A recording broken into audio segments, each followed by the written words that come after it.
Okay. Hope you can hear me in here as well. Yeah, perfect. Get the clicker going. Think everybody can just come to the front, sit down, get your drinks, and then we can get started. Awesome. All right, welcome everybody. It's amazing to see so many people show up after like 2.5 years since the last meetup. So it seems like we still have a network of Prometheus folks in Berlin, which is amazing to see. Been busy with like organizing PromCon in the meantime and stuff, so I'm kind of happy. We are getting back to doing this more regularly, and yeah, more on that later. But thank you for showing up. It's great to see everybody, as I said. First of all, thank you to the sponsors, Trade Republic, for hosting us. We, Polar Signals, are organizing, and then the CNCF is also kind of organizing, donating on the registration side of things, organizing side of things, and then they are also, I think, giving us $150 for drinks and food and stuff. So a round of applause for all the sponsors, please. The agenda, we have 2 talks, maybe a 0 talk at the beginning, given we are like computer scientists. We like sneak in a 0 at the very front on Trade Republic. And we are going to have a next meetup. You can hopefully read about that soon on the Prometheus Twitter. I still have to create a Mastodon or Blue Sky. Hopefully we'll get to do that in a bit. But yeah, I just tweeted on the social. So we are actually live streaming the meetup and the talks. So if you want, you can go on Twitter, and I posted it on my personal Blue Sky, and I posted it on LinkedIn as well. I don't know who's like on LinkedIn, but I threw it on there. So you can like share it and like just like get people to participate from the internet. And then the recording will be online as well later on. I think I screwed up these slides, to be honest. Yeah, like let's do the other ones later, but for now, enjoy the meetup. And I think I want to like first off hand over to Trade Republic to tell us a bit about Trade Republic.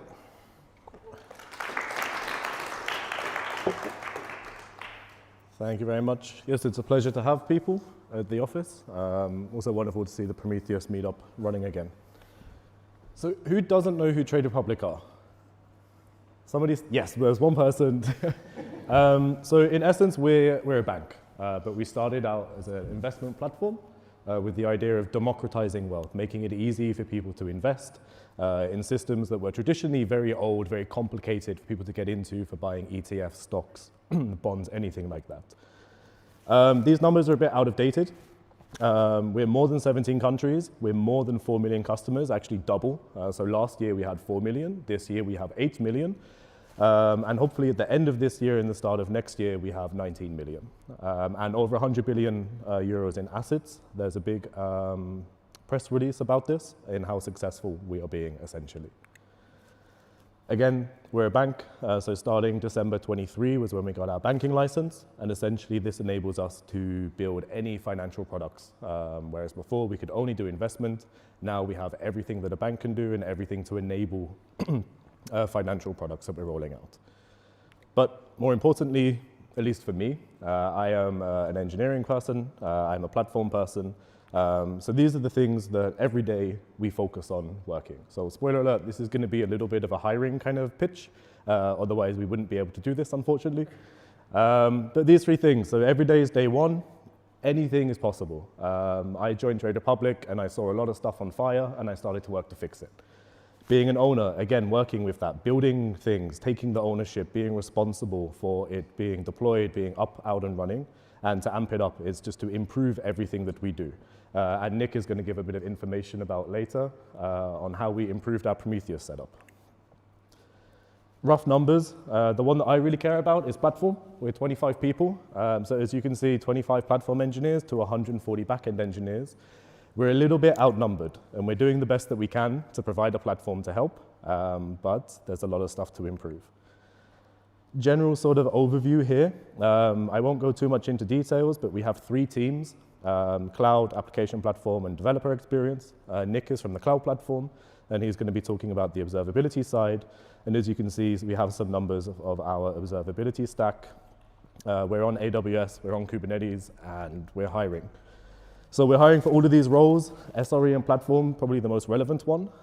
If you're interested in any of these, either find me, say hello, or if you want to help me triage my inbox, reach out on LinkedIn. And if you can't find me, then we have Melek in the middle here, who you can also approach. So with that, I will hand over to Nick to present Prometheus.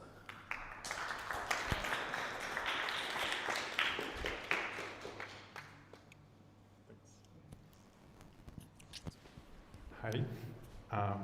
Yeah, it's nice to see you all.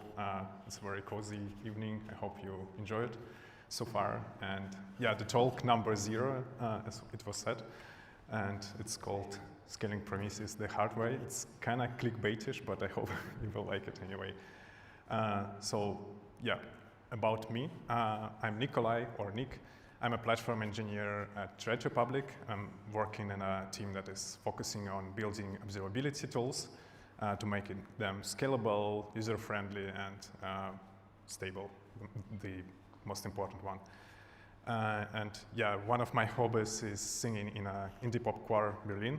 So you can see that I love being on stage, and yeah, I also love traveling and exploring a lot of technologies. Cool, so let's go to the agenda. So first I would like to tell you about the history of metrics setup in Trade Republic, and like what kind of evolution it had. So, and next we will quickly cover why and how to scale Prometheus. Then our current challenges, what is blocking us like from scaling right away. And the last part, just closing remarks, covering everything I told you. So yeah, the first part is history of metrics setup at Trade Republic. I think like this is what we had 4 years ago, I think so. So basically, yeah, the basic setup, which is Prometheus, pointing to scraping all the targets, pointing to our alert manager, sending all the alerts to alert manager, and Grafana just for building the dashboards and viewing everything, all the metrics for the engineers. And the next, so after some time, we decided to switch to Datadog. So it is an amazing observability solution with lots of stuff. So we started sending traces, we started sending logs, metrics as well, and it was pretty cool. But after some time, our management saw the bill that we paid, and we decided that, damn it, let's switch to something else. So yeah, one of the principles at Trade Republic is every day is day one. So yeah, we decided to like throw away Datadog and replace it with a Mimir, which is a solution by Grafana. And yeah, so we have it self-hosted, we have it centralized, so we send all samples from all Prometheus to Mimir. And yeah, it is going well so far, but as you can notice, we still, so our Prometheus at our core hasn't changed up since like the very beginning. And yeah, let's zoom in. So currently, our Prometheus scrapes all the targets inside our Kubernetes clusters. So we have one cluster per environment, one cluster for production, and inside this production cluster, we scrape everything. We evaluate all deployed Prometheus rules in the Kubernetes, which is Prometheus rule resources provided by a Prometheus operator. And also the same instance responsible for all alerts. So yeah, basically it sends them to alert manager and so on. And the last part is that it's also responsible for sending all samples to a remote storage. In our case, it is Mimir. And yeah, and we have a highly available setup with one replica, which I will cover a bit later. What we noticed over the past 6 months, so Toby already mentioned that the company is growing very fast. There are a lot of new launches, new services are deployed, and we see that we have drastic increase in our load to the Prometheus. And so first thing is to check that we check this active time series. You can check it with the same query. Maybe you don't need an average if you have only one instance.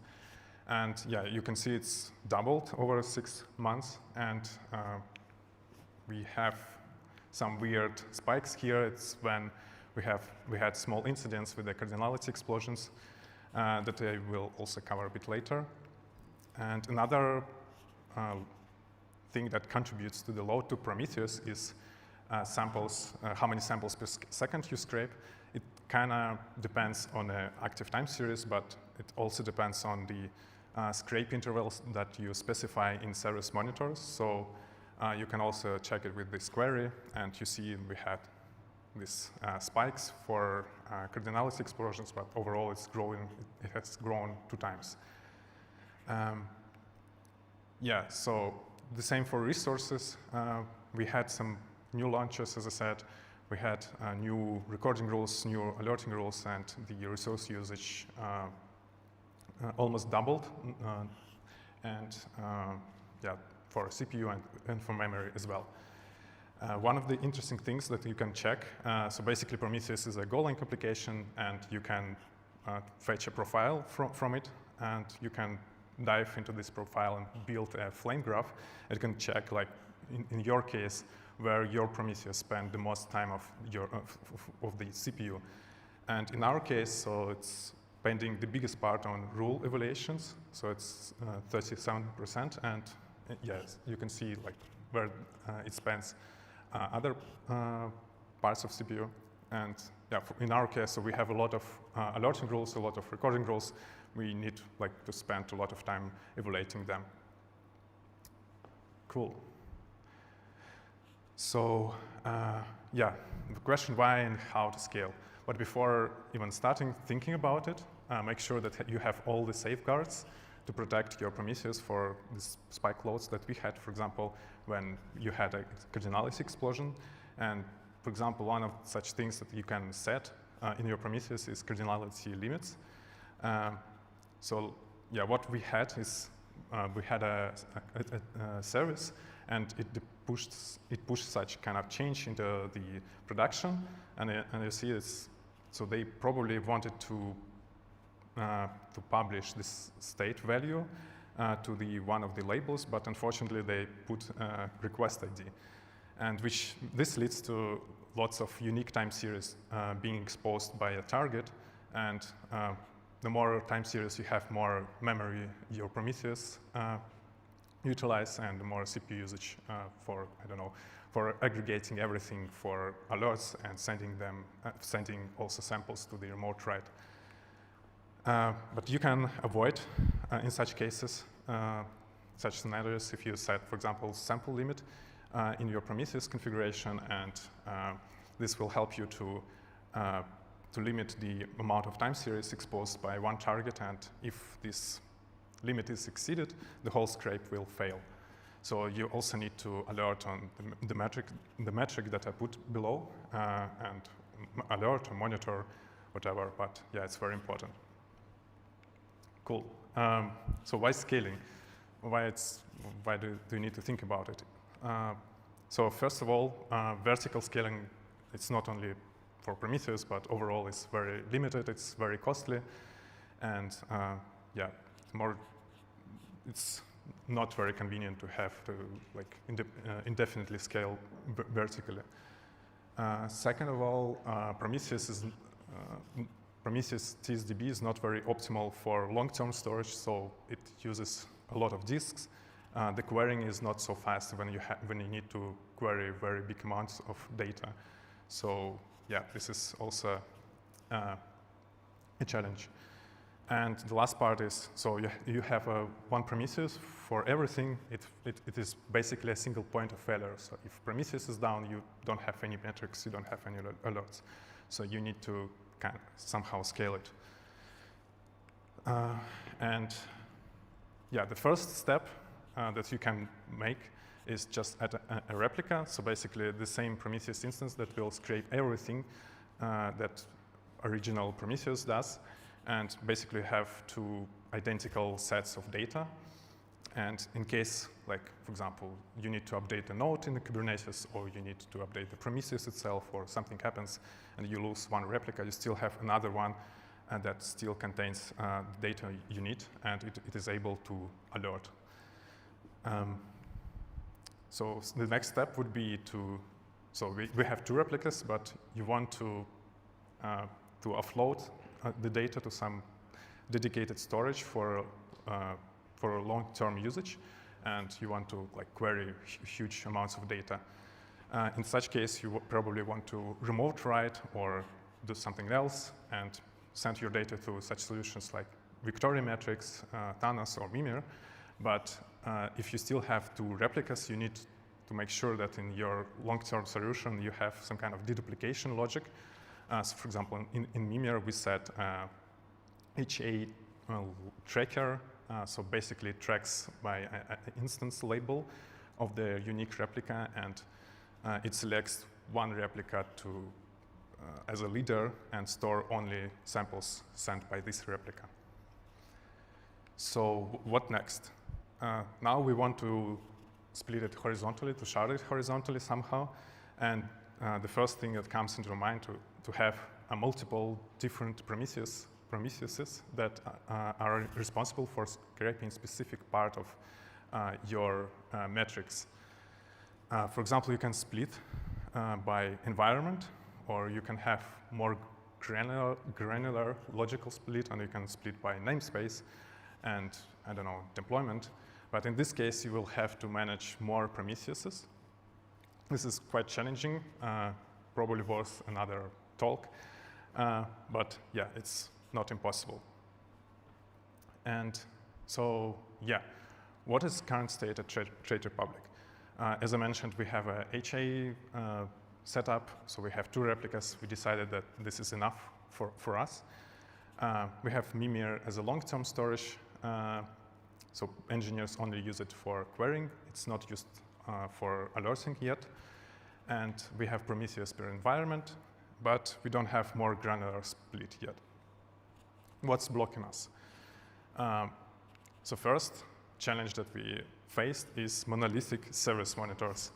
So some time ago, we decided to provide one service monitor for all production services.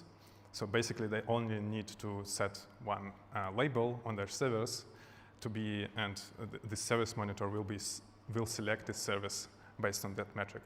So service monitor is a custom resource provided by Prometheus operator.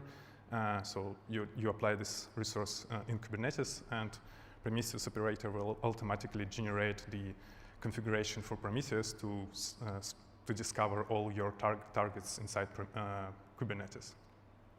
And yeah, so basically, what is the problem here is that you can't have like Prometheus per namespace that will use the same service monitor, and it will only scrape the targets from the same namespace. You need to split this service monitor somehow. Yeah, what kind of options we have? Refactor this service monitor and split into multiple service monitors, like 100 plus, which sounds like a lot of work because we need to synchronize with the engineers to make a lot of pull requests and so on. The second option is to provide another sharding approach. So for example, Prometheus operator provides automatic sharding, and this kind of sounds more attractive to us.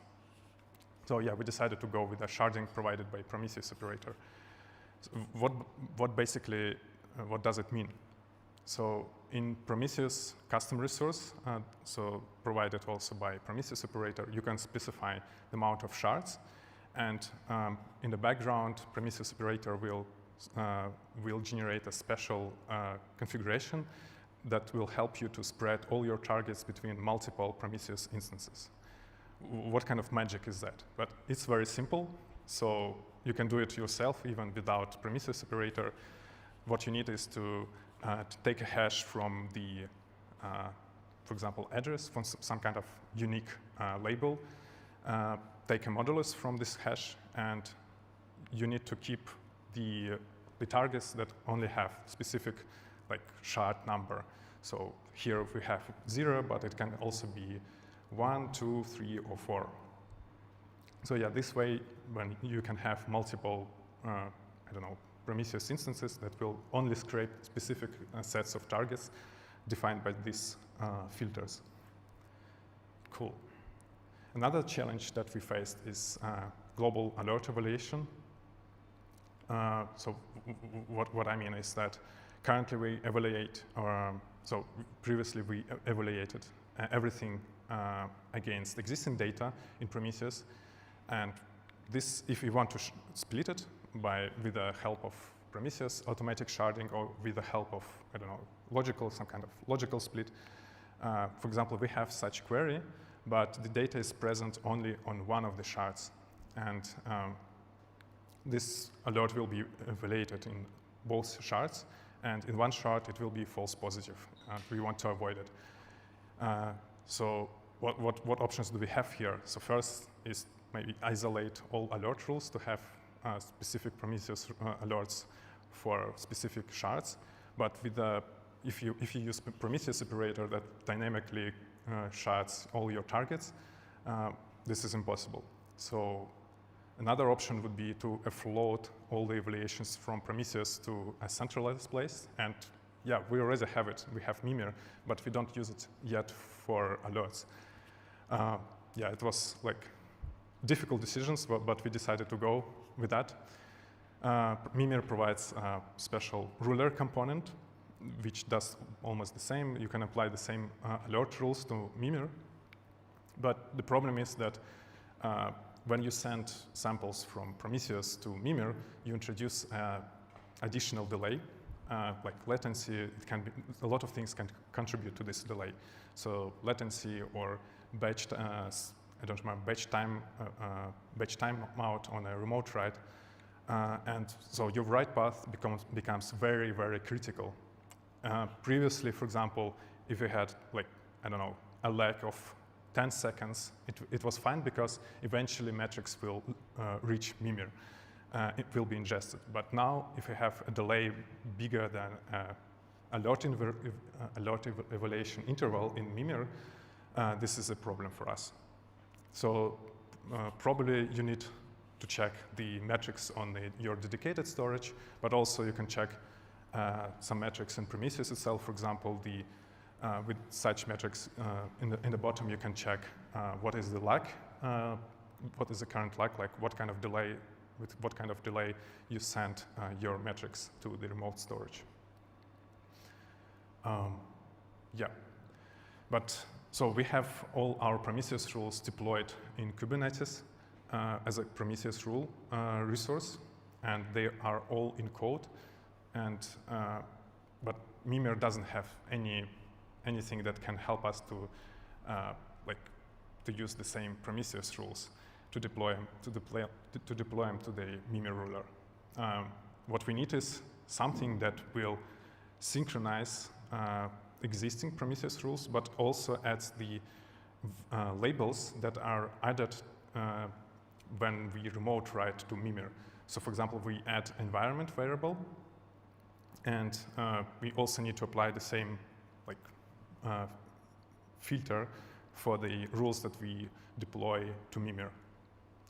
If you don't have it, all alert rules will be false positive.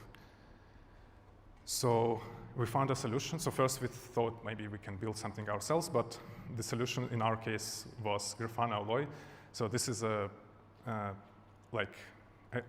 observability agent provided by Grafana. It is also considered as an OpenTelemetry collector distribution, and it also has a lot of interesting components. And in our case, it was a Mimir component that can help us to synchronize the Prometheus rules with the Mimir ruler.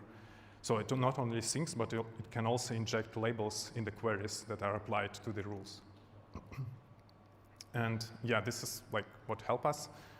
We decided to go this way, and yeah, in future maybe we will make some kind of continuous deployment with a dedicated way to apply the rules. For example, some kind of shorter configuration file, alert YAML, something like this. Yeah, so this was our journey. I'm approaching the end of my talk, and let's recap everything. So basically, we had a very quick growth of our business.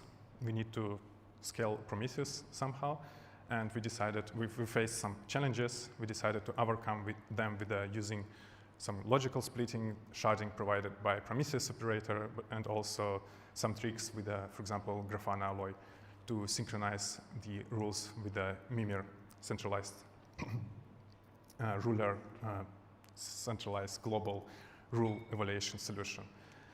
The journey is pretty interesting. I think there will be more in future, and I hope you discovered something interesting, and I would love to hear any stories from your side as well. But for now, yeah, I'm happy to answer any of your questions. Thank you.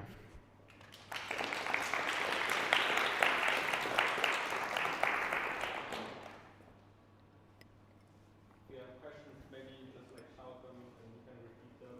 Probably easier.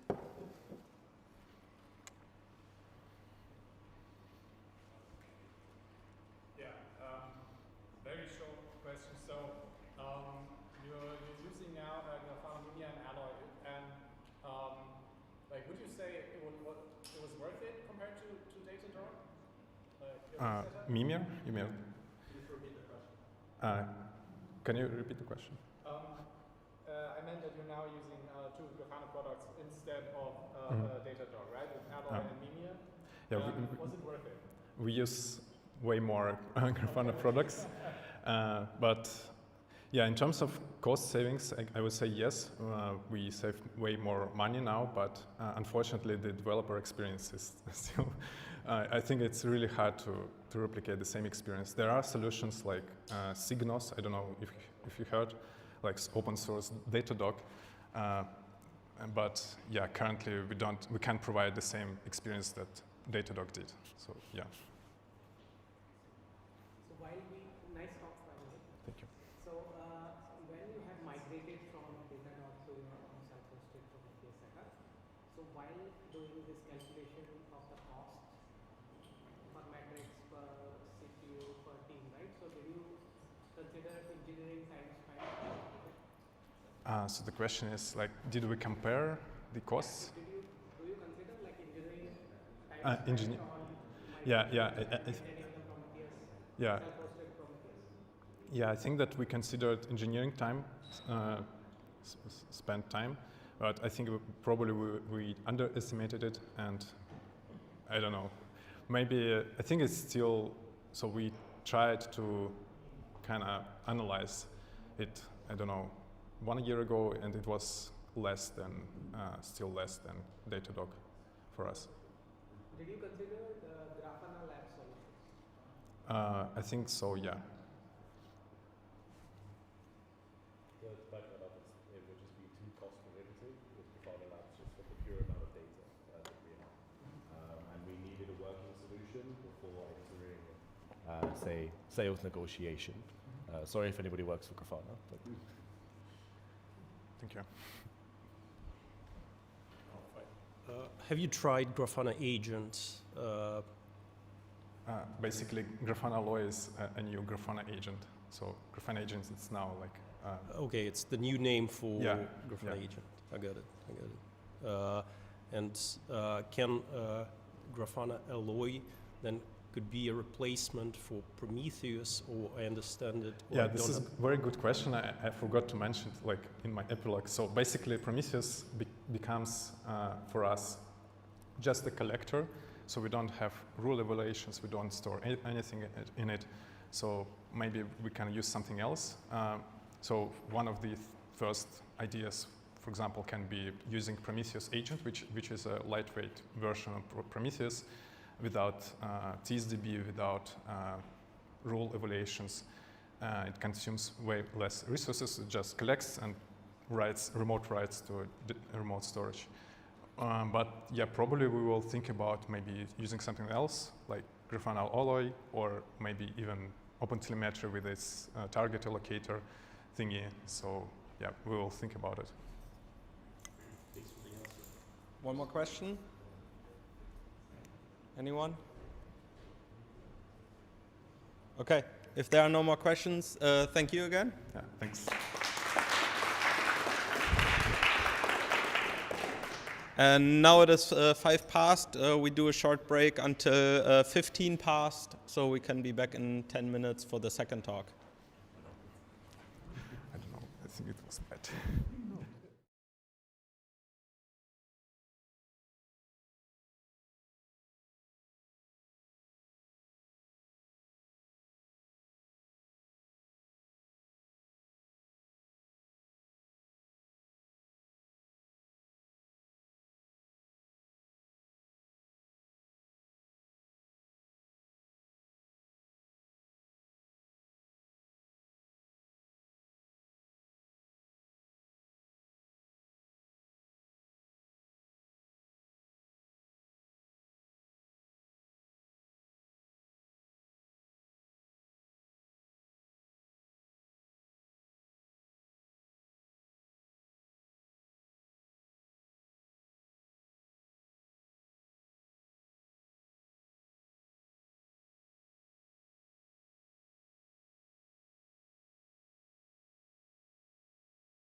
Okay, perfect.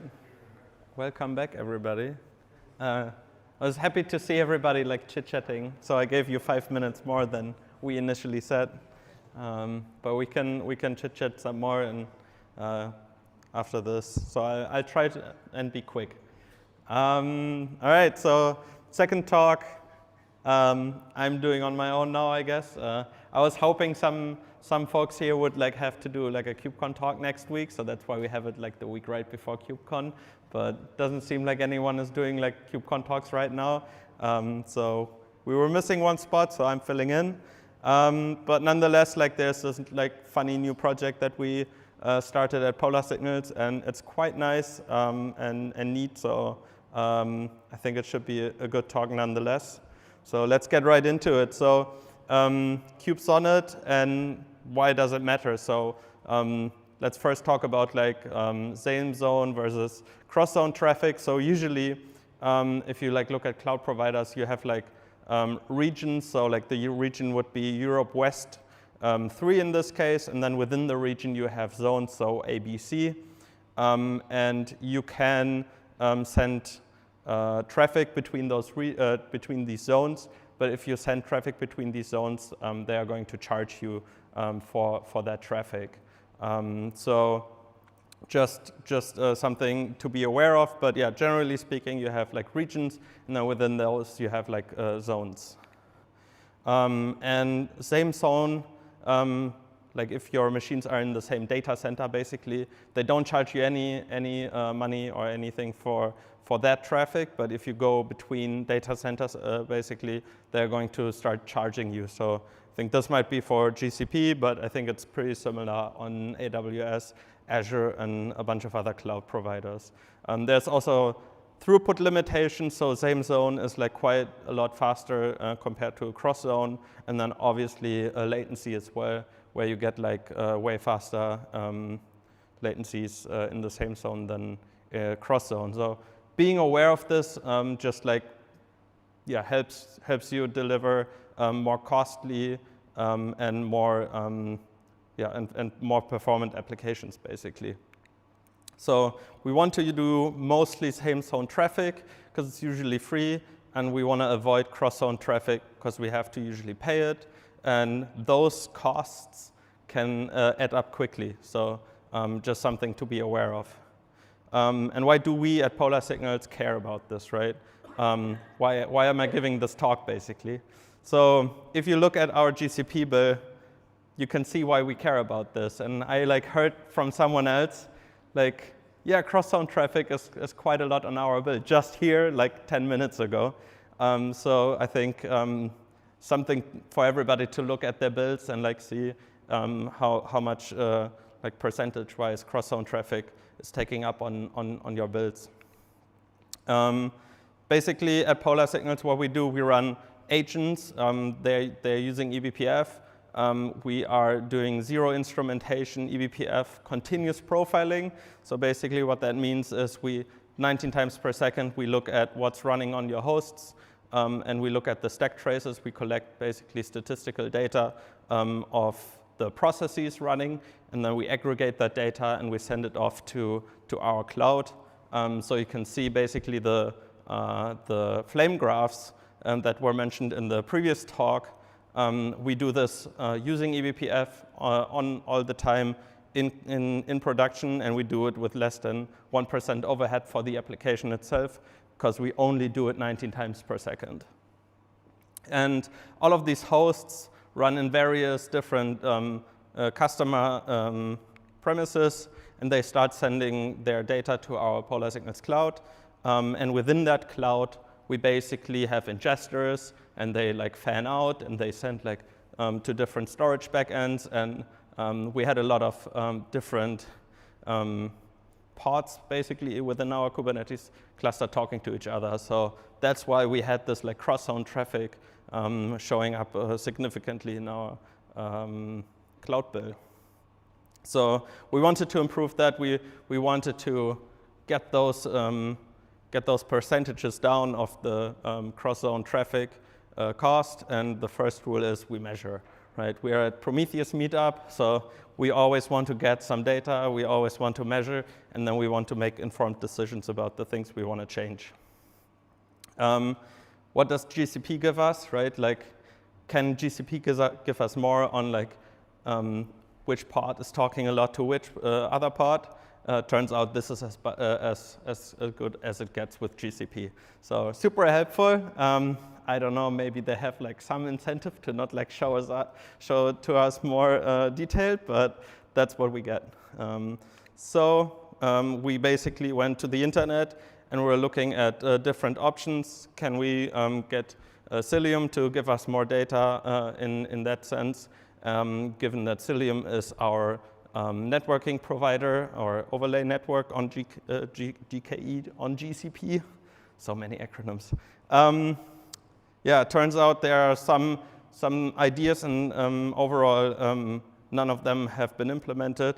So maybe in the future, but for now, we had to resort to doing something different, which then became Kubezonnet. Kubezonnet is short for Kubernetes cross-zone network monitoring. I don't know. You can ask Frederick, our boss, who came up with this. Maybe it's an homage to JSONnet, which potentially I might also mention later. Yeah, so how does Kubezonnet kind of like compose? So we have, again, an agent and we have a server component. So the agent actually runs on all nodes. I think we have I have something here. So basically on Kubernetes, we deploy a daemon set, and then on every node that we have, we run this agent, and we basically, using eBPF, we hook into the Linux kernel, and we basically filter for the packets in the network, and then we aggregate the traffic data by source IP and destination IP, and we sum up the amount of bytes that we are seeing for that pair. And then we take it, the aggregated data, and we send it over to the server. So we have one replica of the server component of Kubezonnet running in our cluster. And then those agents are basically, once they have gathered some data, they are going to send this data over to the centralized server. And the server component, this pod, this container, is going to talk to the Kubernetes API to figure out, okay, like, which pod does this IP belong to? And then it will figure out this pod belongs to, or is running on that node, and this node is in this zone. So basically, this is how we can like gather some more information about like the IPs in between, basically going from the IPs to the zones. So yeah, like just going a bit more into detail again, like basically have the tuples of source IP, destination IP, and then the over time aggregated for sometime the amount of bytes that were sent from that source IP to that destination IP. How does it work? I think this is as low as we going to get today. So we use eBPF again, and this is Go code. So essentially, from Go, we are attaching this filter using eBPF, or like attaching an eBPF filter into the networking stack. And the way this looks, so this is basically like roughly C code. And the most important part is, as you can see on line 41, we are calling the handle IP version 4 function. So we don't support IPv6 right now, but for IPv4, we go into the handle v4 function.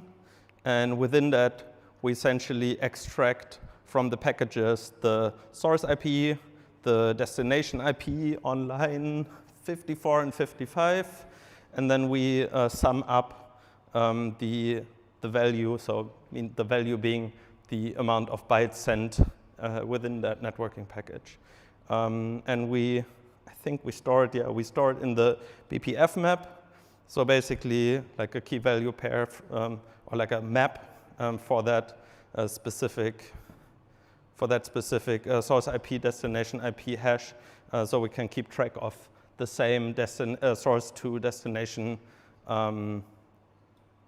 key pairs showing up, and then like basically aggregating the amount of bytes sent over time. And then from, I guess let's stay here for a bit, and then from the Go program, we just read those eBPF maps. So essentially, the Linux kernel will do this work with the C code in between every now and then it will write the results into the BPF map. And from the Go code from user space, we can read the same BPF maps and basically read the same memory from the kernel without basically going into like a syscall or anything. So we can just from user space get this information into our Go code. So, and from the Go code then like is kind of normal sending data over the wire through the network. Again, so this is kind of the same questions as earlier. We get an IP, and we want to figure out what pod does it belong to, on what node is it, and which zone is the node in.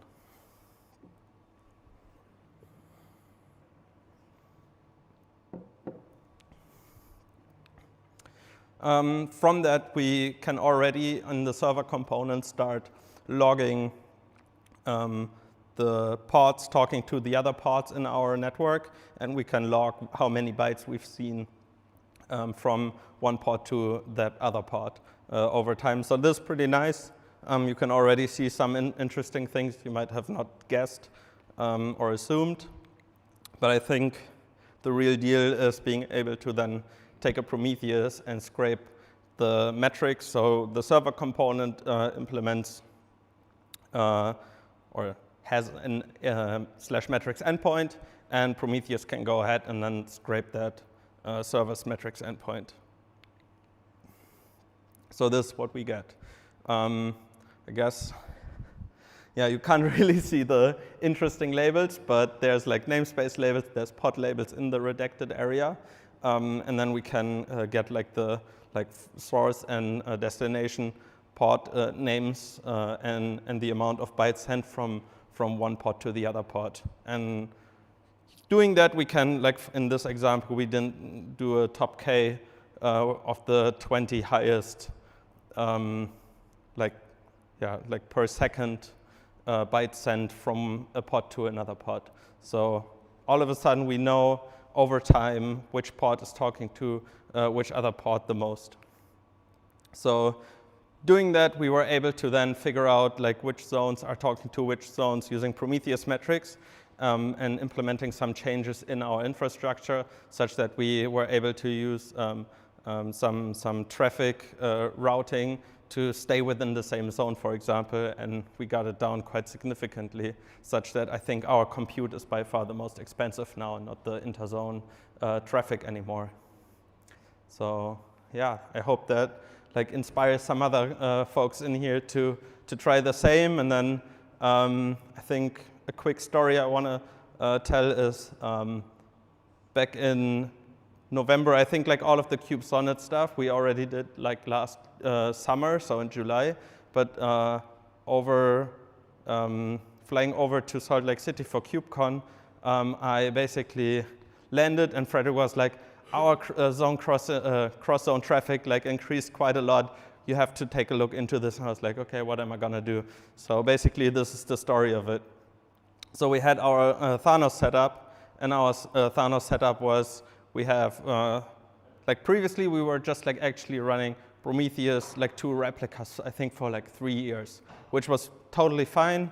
But I think some of our someone on our team was like, some incident is happening, whatever, like I need to get rid of this, and accidentally deleted the PVCs, so the volumes of Prometheus, and everything was gone.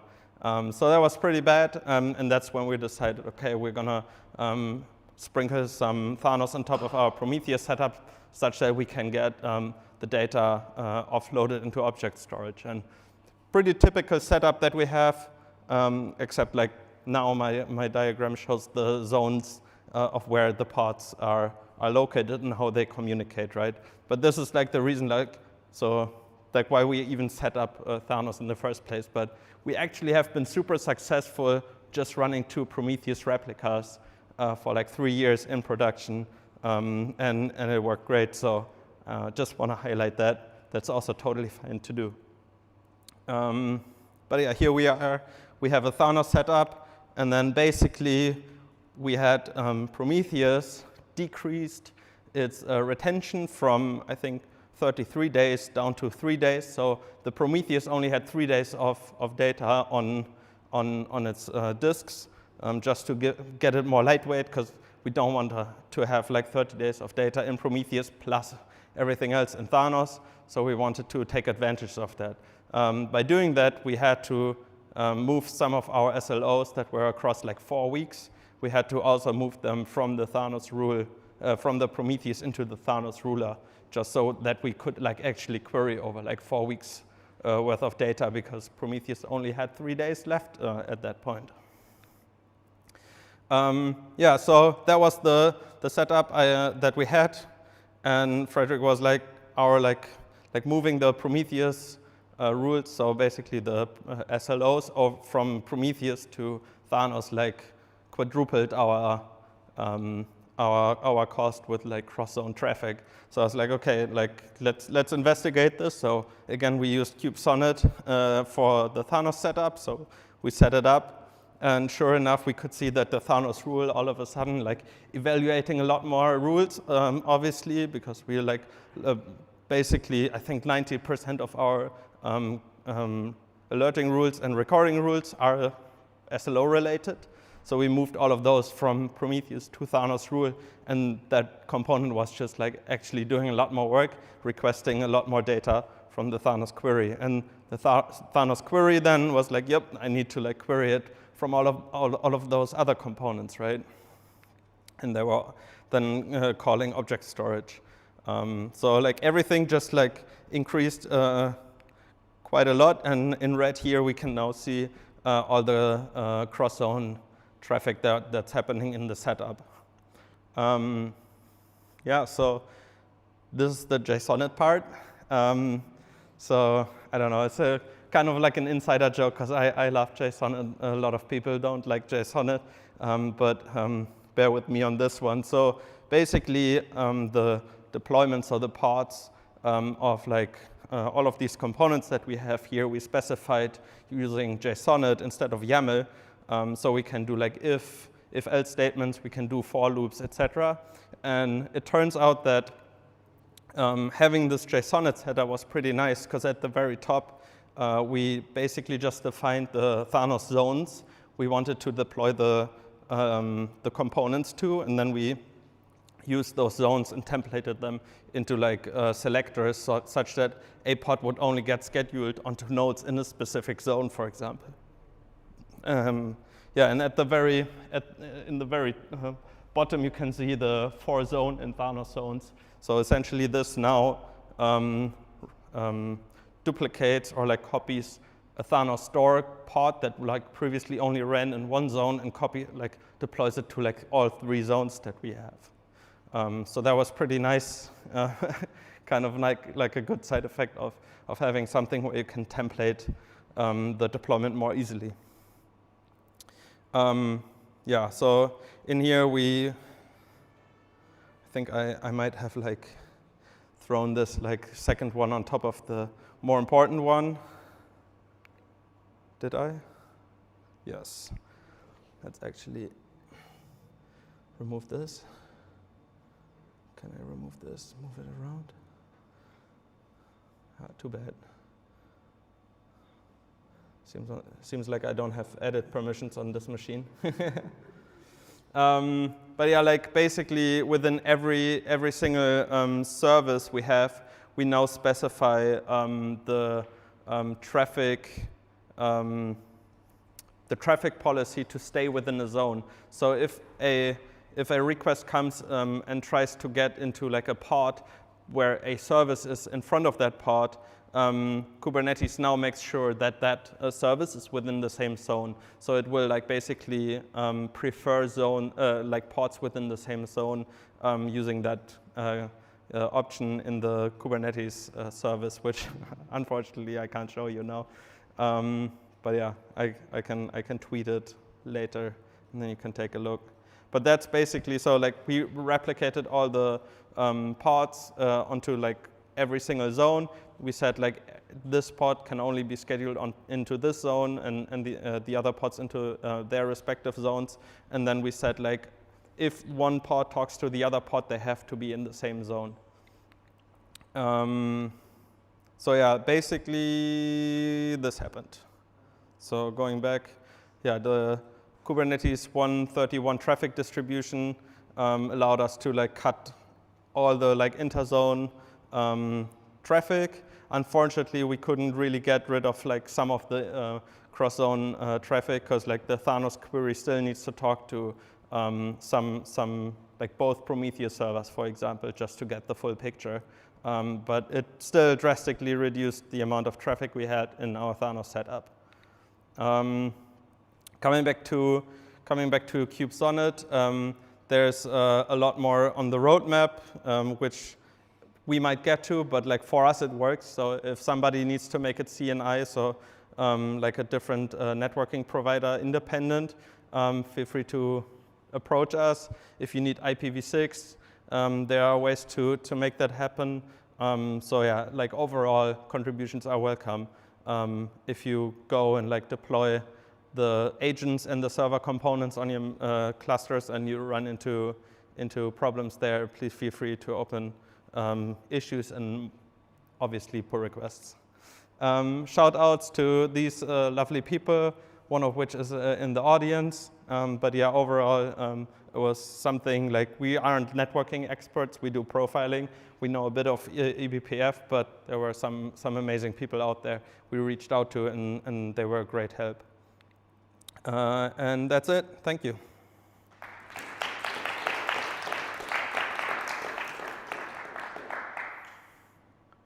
Do you have questions? I'm happy to like dive into more of the eBPF or like something about like JSONnet, yeah. More JSONnet. Yeah.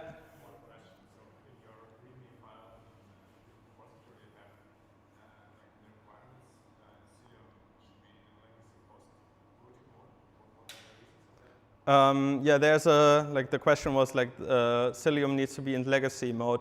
I actually should know about this, and Frederick told me, but I forgot. But Casey is here, so hi, Casey. I work for Cilium. So you need to do host routing mode in this particular way they've implemented it, because otherwise Cilium will send the packets through BPF directly to the egress interface, so you don't have the opportunity to intercept it, unless you're very clever. But you know, that's fine. It doesn't have as much a performance penalty as you would think until you are doing crazy things.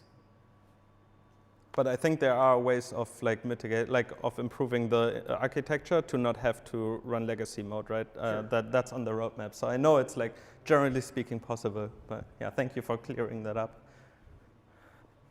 Any other questions? Yeah. So you Cilium, right? And I think Cilium also provides Hubble instrumentation. Is it possible to achieve the same result on the Hubble metrics? Yeah. So basically the question is like, can we do something with Cilium only? And I think this is kind of like going back to all of these issues we had on this slide. Where is it? Like, I think some of this is behind that. So like, if you go and read through these, you might find a. Okay. So yeah, Casey again. Yeah, doesn't do sizes, Hubble. Yeah. Just does sends. Okay, just how many packets there were? Just No. Ah, okay. Okay. So who's talking to whom? Yeah. Okay. So I'm happy you joined, Casey. Okay. Aditya. Now that you have the pod IP already, have you tried correlating that to other observability signals and like looking back into, let's say, in this case you had Thanos, which was like you were familiar with it. Like, have you tried it on an unknown system and tried to figure out like what part of the code there is or what route is generating this traffic? Yeah. Okay. So the question is, have we tried this with like unknown systems we're running? I mean, I don't know. to some extent wrote Thanos, right? So we know Thanos pretty well. Like all the like super high traffic things we're running is like the actual service that we're building. So I guess the answer is no, we haven't tried it with like other like big systems, because like the big systems we run, like we know super well. But like, yeah, like generally speaking, it's a bunch of networking, bunch of metrics. So you can like throw it on any Kubernetes cluster and start like seeing where inter-cross zone traffic is happening. Yeah, and like, I don't know, like you could also like something that we actually did for the Thanos investigation was like we weren't actually running the Kubezonnet agent and server all the time, always on basically, but like just like we deployed, like Damon said, the deployment, we actually had Prometheus scrape it from the outside from our computers, like going into this, like did some investigations, and then that's how we decreased the bill. And like if the bill gets too big again, we might do the same. So you don't have to like run this like all the time, right? Like if somebody here like told me like, okay, I have like a super high bill in that regard, like you can like run it for like a week or two and then turn it off once you like reduced your bill and you actually see that like it decreased, right? So also an option. Great questions. All right. I think let's wrap it up. So we have like another 15 minutes, I think, officially. I don't know how long we actually get to like finish up the pizzas, get more drinks, do more talking. And it's great seeing everybody. I think with that, I actually have like, yeah, these couple of slides. So after this, I actually created like a custom survey through this like CNCF thing. So hopefully the questions in there are super helpful. They are like not generic anymore, but please respond and tell us what topics you're interested in. How did you like the first and second talk? And like any other suggestions to the meetup are greatly appreciated. And then the next meetup is actually already planned, and we are confirmed that we are going to have the next meetup May 27th at Sys11. And if you want to host our August meetup, so we can announce it just like now in May for August, please approach us and we'll happily talk to you if you have an office in Berlin. If you want to speak, there's a Google form linked on the community CNCF page, so please put something in. If you don't have ideas about what you should talk about, please approach me, and I'm happy, or like any other like Prometheus folks here probably are happy to help as well. And yeah, we need support. Let us know what we can improve basically. But yeah, see you next, not next month, but see you in May. And yeah, have a great evening.